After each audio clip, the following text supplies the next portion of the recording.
I thought they played well. I thought they played really well. I thought John Green played really well for as much work as he got. He competed.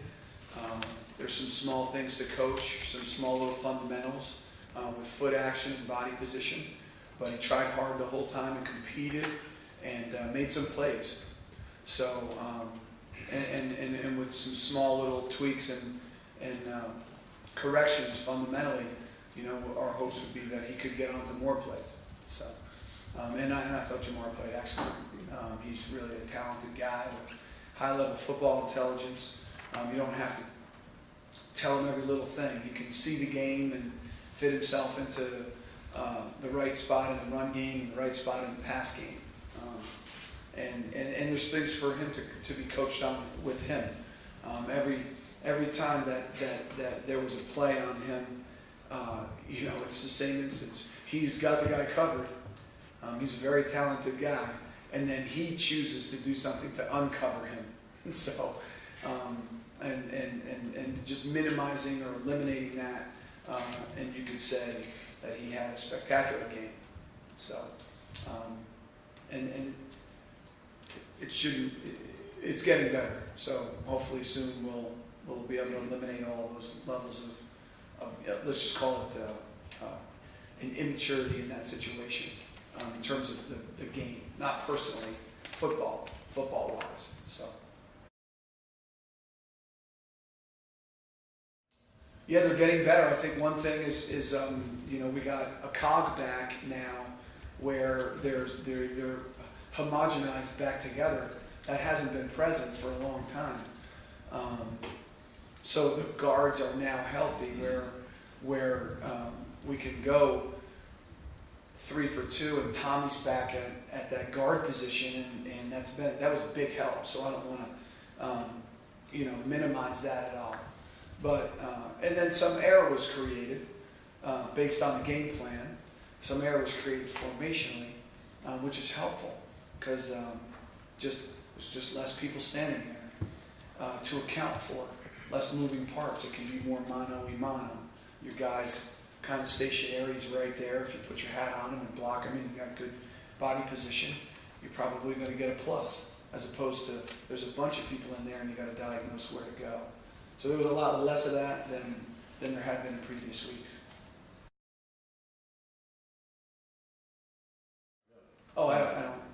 He's a talented player. I mean, I don't think that he came out with something other than anything else that he has for the second quarter to do. I mean, I've never watched him not play.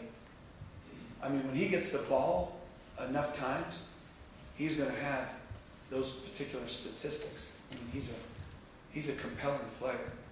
So I don't think there was. I mean, although it's an interesting story. I mean, sure, I don't want to swelter your article.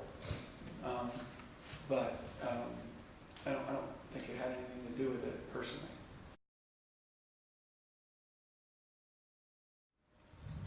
But I thought that the offensive and defensive lines played really well. In particular, the defensive line, they were very hard to block. They played with great effort and energy. They wreaked a lot of havoc in areas that hadn't happened in previous weeks. There was a lot of friction in the run game, as you saw and then read. But the pocket was under duress also. So with 3 sacks and I think 4 or 5 hits on the quarterback that created pressures and hurries and errant passes, it was under duress pretty good by those guys. Awesome for the whole team. I mean, we don't differentiate importance of role. You own your role and you do your role to the best of your ability, and you get maximum love and respect.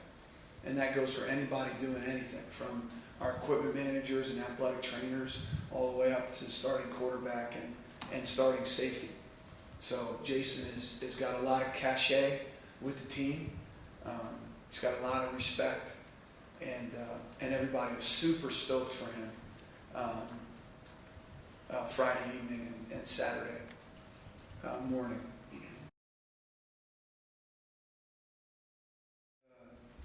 It freed up Obi. You know,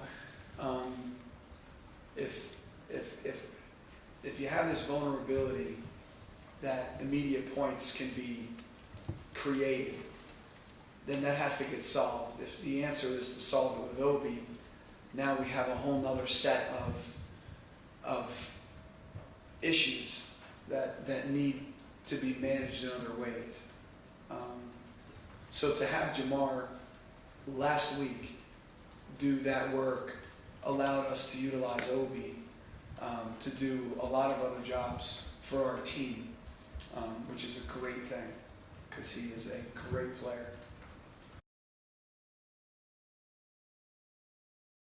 To me, Bryant played the plays to win. I mean, to me, Bryant gave great effort and tried really hard from start to finish. Was very appropriate on the sideline. Gives leadership. Is locked in. I mean, laser locked in. So why have to play yourself into production?